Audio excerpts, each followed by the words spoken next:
rezim yang benar-benar tidak punya hati nurani, rezim yang bekerja untuk para cukongnya, yang kemarin telah membiayai mereka ketika maju dalam kontestasi sebagai calon wakil rakyat, sebagai para pejabat, sebagai presiden. Kalian semua dibiayai oleh cukong, dan sekarang kalian mencoba membayar utang-utang kalian dengan kebijakan, dengan perundang-undangan. Kalian telah jadikan demokrasi sebagai demokrasi kriminal. Saya tidak rela. Dan saya kira banyak rakyat Indonesia lain akan menuntut kalian sampai dunia akhirat. Kalian terlampau kejam, menindas, luar biasa. Perintah tidak langsung dari cukong, kan itu konsekuensinya begitu loh. Jadi data ini, kita lagi ribut-ribut soal capital outflow. Data ini kalau dibaca oleh investor juga IHSG akan drop lagi tuh. Karena akhirnya investor merasa bahwa memang ini pemerintahan rampok. Jadi nggak ada gunanya invest di Indonesia tuh, karena iklim politiknya buruk.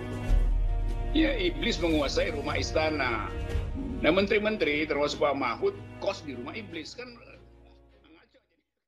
Saya mau kasih bocoran.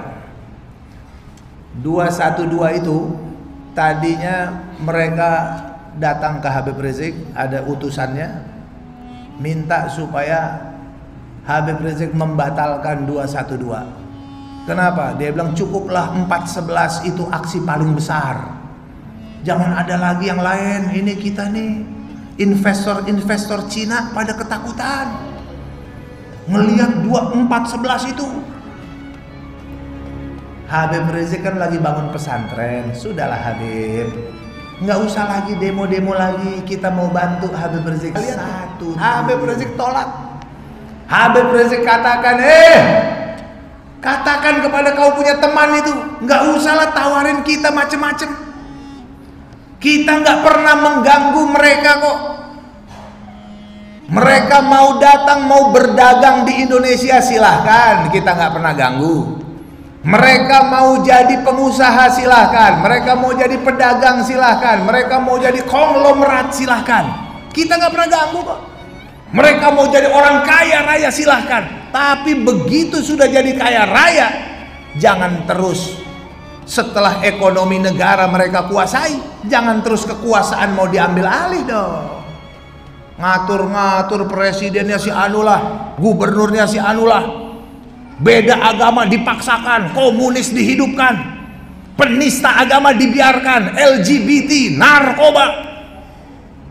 Kalau modelnya seperti ini, mau ambil alih kekuasaan negara, waduh, pribumi kebagian apanya? Jenderal Gatot tantang aparat.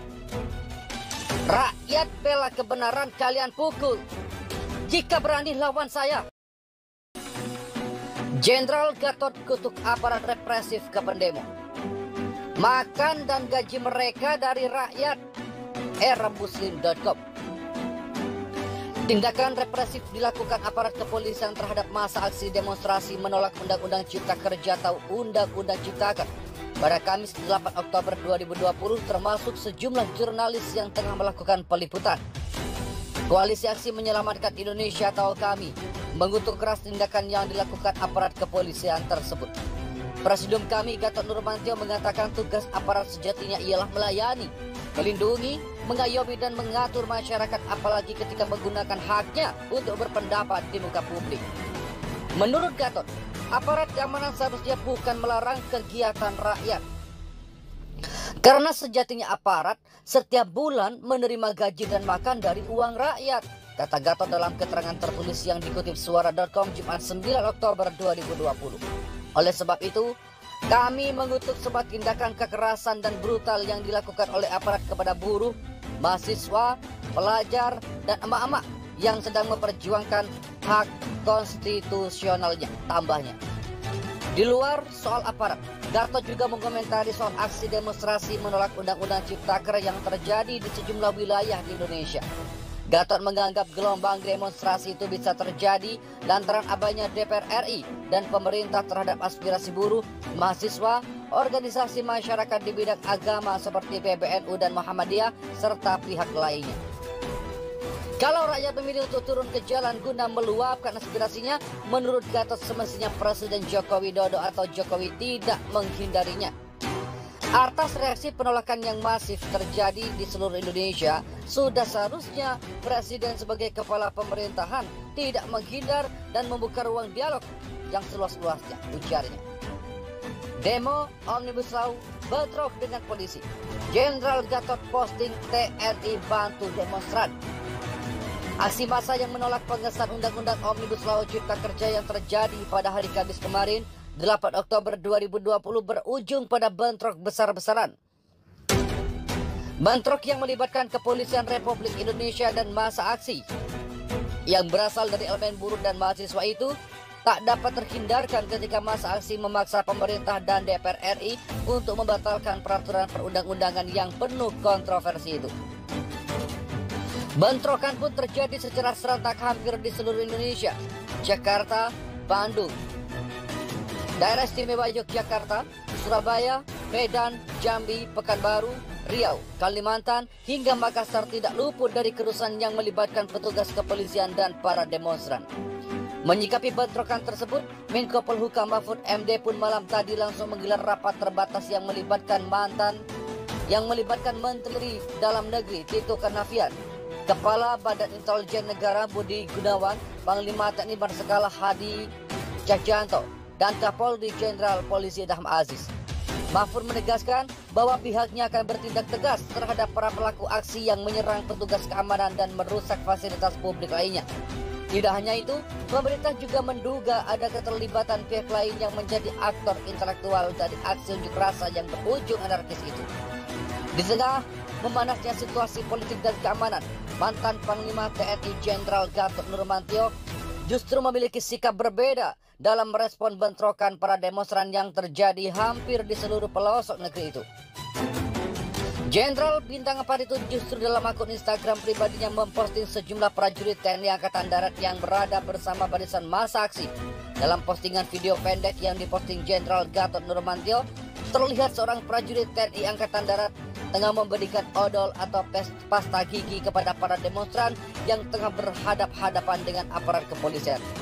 Odol atau pasta gigi itu diberikan oleh prajurit TNI untuk membantu para demonstran menghilangkan rasa pedih ditembakkan gas air mata aparat kepolisian yang berupaya untuk membubarkan massa aksi.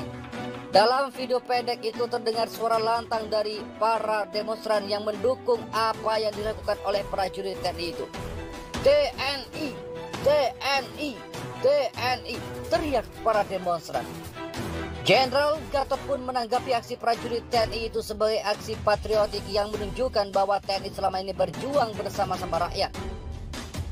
Rakyat ibu kandung TNI, anak pelayan ibu kandungnya yang akan berjuang bukan untuk kepentingan dirinya tapi bangsanya, kata Jenderal Gatot Nurmantio dikutip Viva Militer dari akun Instagram pribadinya Jumat 9 Oktober 2020. Entah apa maksud dan tujuan Jenderal Gatot memposting video itu.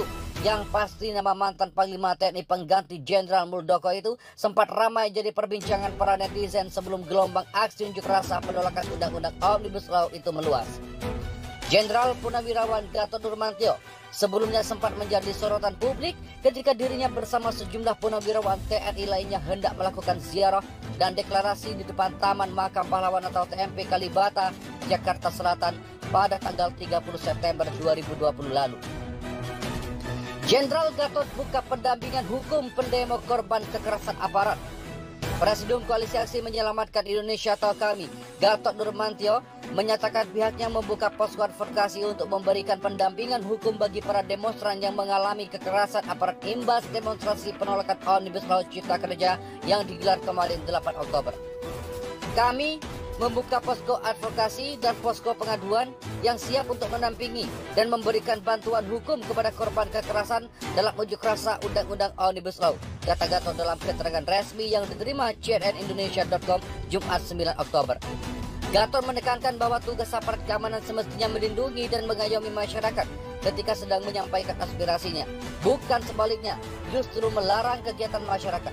Sebab aparat keamanan menerima gaji dan tunjangan lainnya berasal dari uang masyarakat. Baik, terima kasih Bapak Ibu yang kami hormati. Pak Ketua, berkenaan dengan hal-hal yang telah kita sepakati Pak Ketua, Pak Ketua, sebentar, Pak Beni. Ini Pak, saya tadi kata Gatot menyatakan aksi demonstrasi menolak Undang-Undang Cipta Kerja merupakan konsekuensi keputusan DPR dan Presiden yang tidak memperhatikan aspirasi buruh dan pelbagai elemen permasyarakatan, elemen masyarakat lainnya.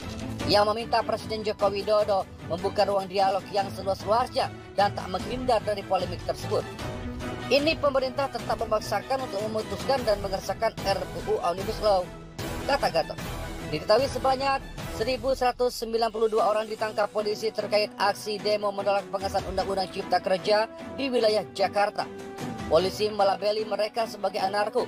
Total penangkapan tersebut merupakan hasil razia yang dilakukan oleh kepolisian sejak meletusnya aksi demonstrasi pada Rabu 7 Oktober hingga Kamis 8 Oktober kemarin. Tak hanya masa aksi, beberapa jurnalis yang meliput aksi demonstrasi turut menjadi korban kekerasan oleh aparat. Dua jurnalis CNNindonesia.com, yakni Tohirin dan Farid Miftah, mengalami kekerasan fisik dan intimidasi saat meliputi aksi di Jakarta dan Surabaya. Selain itu, jurnalis merahputih.com, Ponco Sulaksono, diamankan saat meliput demonstrasi di sekitar stasiun Gambir. Terima kasih telah kunjungi channel ini. Kami hanyalah sebatas menginformasikan, Andalah yang memutuskan.